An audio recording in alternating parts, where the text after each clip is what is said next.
Nikolai and I worked together to research and put this workshop together. All right, we'll go Yeah, ahead. this is a topic that we're super excited about. So, but first, we would like to hear uh, what you think of when you hear the term entrepreneurship and what comes to mind. So, you can just drop what you think of in the chat, and then we'll see some of the attitudes and ideas we have around this theme. Yeah, innovation, startups, creativity, inventions, business, Tiffany said leadership, Nikolai. Make ideas yeah, come to life, create value. leadership. Yeah, probably like some names come to mind for sure. But if we move on to the next slide, um, yeah, all these things are definitely associated with entrepreneurship. But just to give you like the formal definition of entrepreneurship is the activity of setting up a business or businesses, taking on financial risk in the hope for profit. And just to give you a little bit of history and background around the term and entrepreneurship.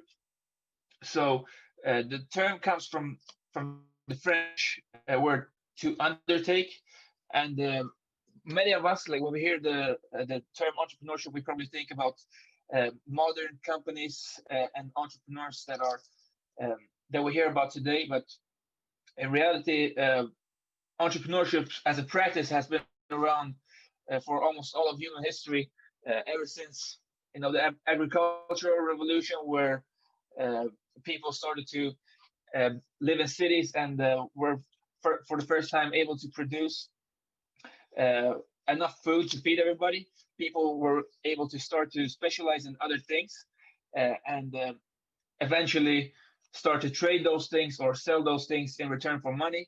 Uh, and um, and as we look like throughout history, if we look through medieval times and the industrial revolution, and even today with all the modern companies and startups and everything, so the basic idea is the same. It's about specializing in something that you know that other people need, invest your time and risk into it, and become the best.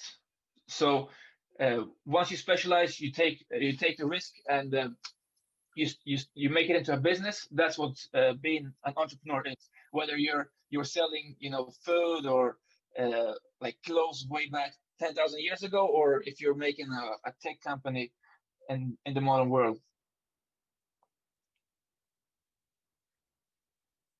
So with that, we wanted to just mention a couple of notable entrepreneurs and share their stories really quick, and you can look them up as well later if you're interested. But truly, there's thousands of different examples. So here are just some that we thought to mention.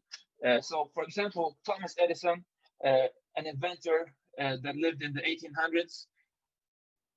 This guy patented over 1,000 different inventions. But some of the most famous ones would be early version of the electric light bulb, phonograph, dictaphone, motion picture camera. Um, One thing that he was also able to do is not every inventor in history has been able to turn their ideas into business, but during his life, he made a net worth of $12 million, which at the time was basically made him one of the 400 richest people on Earth. And he founded the company General Electric, which today is absolutely massive business. And a fun fact about him is that he set up his first lab in his parents' basement at the age of 10. So he was a true fanatic in some sense. Yeah, and so this next example is someone, who's also an inventor, but they invented a new type of shapewear undergarment. So this is Sarah Blakely, and I think she's someone that I've really come to admire very recently. She's the founder and owner of Spanx, which is a shapewear brand, and she essentially invented, like a hosiery undergarment that goes under like pants or clothes, but it doesn't show at your ankles and feet. And so it's like slimming for women. And she is the sole owner and founder of this company, and she was named the youngest self-made female billionaire in Forbes, which was back in 2012. And she wrote the whole patent for her original design to save money on lawyers' fees. So I think she shows extreme savvy and determination, and she never had a formal business education. So I think she's awesome. And this is a picture of her when she's, back in her apartment, like mailing all these orders out herself. When you're an entrepreneur and you wear 50 different hats, and like your customer service and your order fulfillment and marketing and all of the above. Now this guy, Ingvar Kamprad, I thought he was a fun example to bring up because he's from Sweden, and actually he's probably one of the most richest people to come out of Sweden ever. And we've all been to IKEA. We know what it is. But it started like at the time when he opened his first store in 1970. The innovation was that their prices was much better. So he created a store with affordable, easy to assemble, conveniently packaged, and he sold it in large, strategically placed department stores. So one of the things was at the time in Sweden where he started, but also around the world, more and more households were having cars, which enable people to kind of travel further to buy things like furniture. And so he just placed it strategically. It didn't have to be too central. It was just easily accessible in places where he could have large warehouses. And today, IKEA is one of the largest companies in the whole world, with being completely global. And one of the fun facts about him is that he showed entrepreneurial tendencies as a child. He was buying large packages or large shipments of matches, and then he would go around in his small town neighborhood selling them for a profit to his neighbors. And just like as a young child. So it already showed his mentality and his way of thinking back then.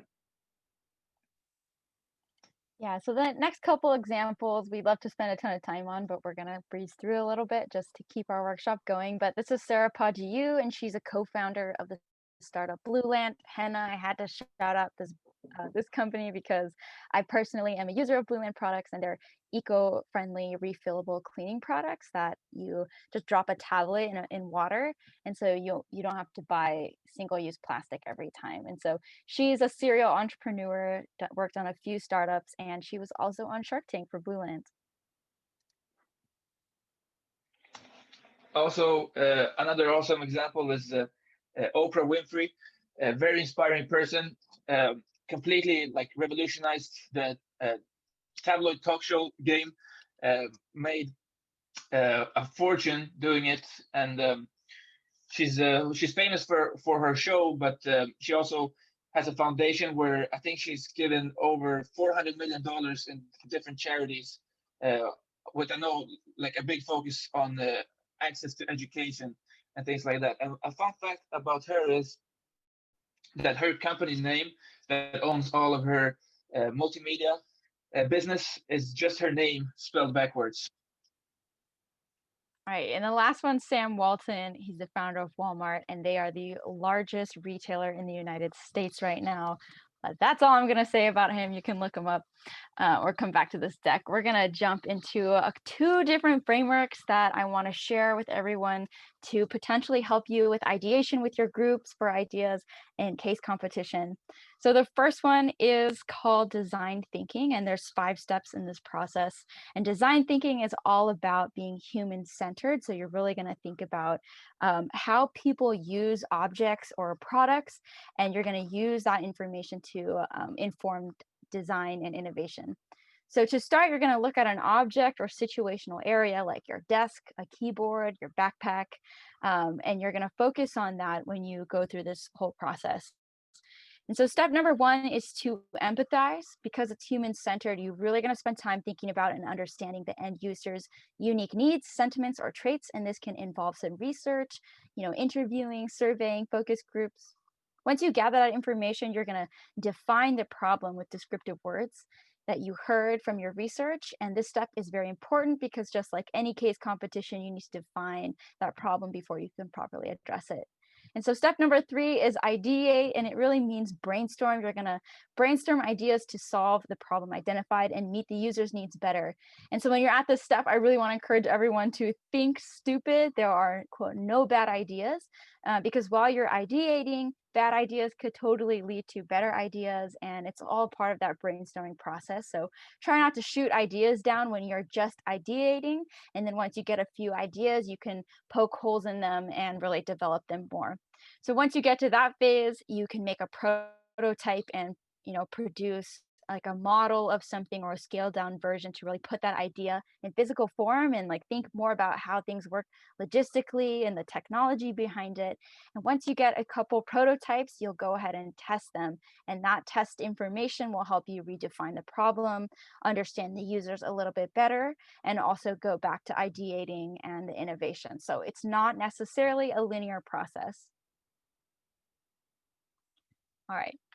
And so I like this framework because the emphasis is being on human-centered, and you're also not necessarily thinking about so you kind of get away from business thinking so much and like profitability. You're starting with design and designing a good product for the end user.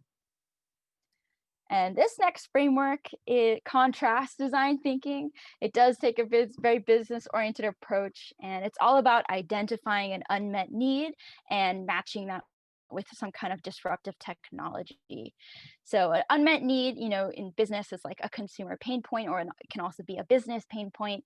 And then you're going to think about disruptive technology, and that's something that can supersede an existing kind of technology. So just a couple examples are like e-commerce, ride sharing apps like Uber and Lyft, or blockchain. And a lot of times this like disruptive technology is championed by a startup rather than like an established company. And so there are other dimensions of this framework, which are entertainment, when you're thinking about how people are the largest consumers of technology.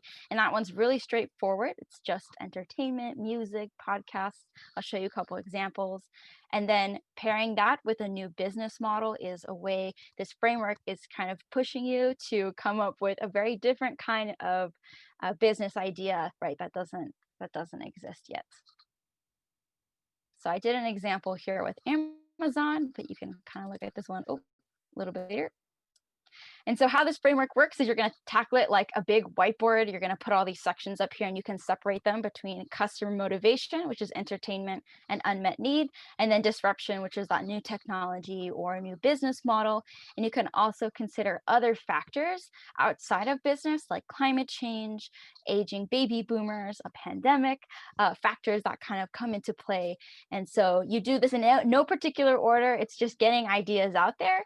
And once you fill up that board, you're going to kind of look and say, okay, can I take user data protection? Is there any kind of disruptive technology that I can pair that with, or a new business model that we don't see currently in like data security or social media and technology apps that are known for selling user data? So that's kind of how this framework works.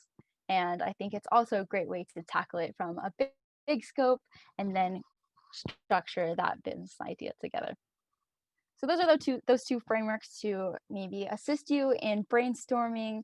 All right, so now that we've shared some ideas, we're just going to quickly go over evaluating the feasibility of an idea that you already have.